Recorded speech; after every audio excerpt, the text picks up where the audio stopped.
Poštovani gledatelji, dobar vam dan. Dopredsjednik vlade spas hrvatskih brodogradilišta vidi u sinergiji brodogradnje i energetike.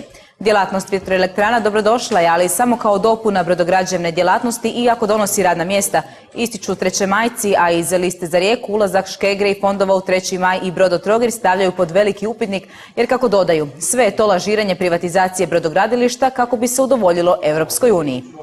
3. maj i Brodotrogir očekuje prelazak iz državnog u vlasništvo fondova. Koliko brodogradilišta preuzmu fondovi, to će biti isključivo sa ciljem nastavka brodograđevne djelatnosti, odnosno omogućavanje uvjeta da brodogradilišta nastave sa radom, i to smatram odličnim rješenjem.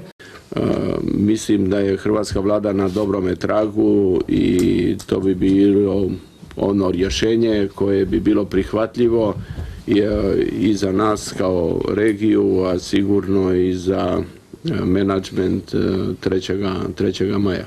Ako su spremni, znači, sa ovim prelaskom vlasništva, odnosno prelaskom iz državnog u vlasništvo fondova brodogradilišta, poticati otvaranje novih radnih mjesta, svako takvo, znači, preuzimanje je naravno dobrodošlo. No nisu svi zaželjeli dobrodošlicu takvom uređenju spomenutih brodogradilišta. Ovo što su oni napravili sa dogovorom između investicijskih fondova gospodina Škegre u stvari je jedan pokušaj lažiranja udjela države u vlasništvu brodogradilišta i 3. maj i Brodotrogira, da bi na taj način opravdali ulazak u restrukturiranje na način kako su oni to zamislili. Na takav stav prema fondovima uvelike utječe i pozadina financijske konstrukcije, ističe Blečić. Ja uopće ne vidim ovoga trenutka koje bi to financijske institucije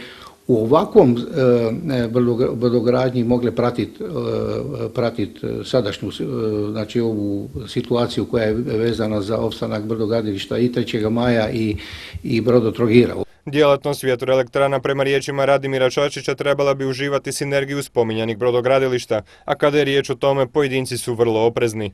Što se tog dijela proizvodnje tiče, u prošlosti je već 3. maj radio neke slične konstrukcije, tako da u svakom slučaju je to pozitivno. U samoj izvedbi samo brodogradilište je ipak orijentirano na brodove i punu zaposlenost i zapravo optimalnu proizvodnju, znači uz minimalne troškove, moguće postići samo uz proizvodnju brodova. To bi trebala biti nekakva dodatna djelatnost. Gledajte, očito da danas u Hrvatskoj najviše što nedostaje je posao. I u tom kontekstu taj spoj, odnosno sinergija brodogradnje i energetike je vrlo dobrodošla iz više razloga.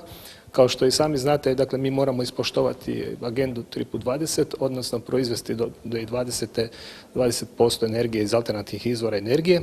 U tom kontekstu tu se pruža prilika, dakle, i našim brodogradilištima, dakle, da proizvode elemente za vjetroelektrane. Na vladin komentar o velikom broju neracionalno zaposlenih u 3. maju reagiralo je i radničko vijeće. Smatramo da i u državnoj upravi isto tako ima veliki broj neracionalno zaposlenih, pa ako treba nešto restrukturirati i reorganizirati, neka počne najprije sa državnom upravom. Najprije treba osigurati zaposlenost brodogradilišta i onda u datom trenutku vidjeti kako stoje stvari. Ako nema posla, svačije radno mjesto je ugroženo. A radnici Kraljevi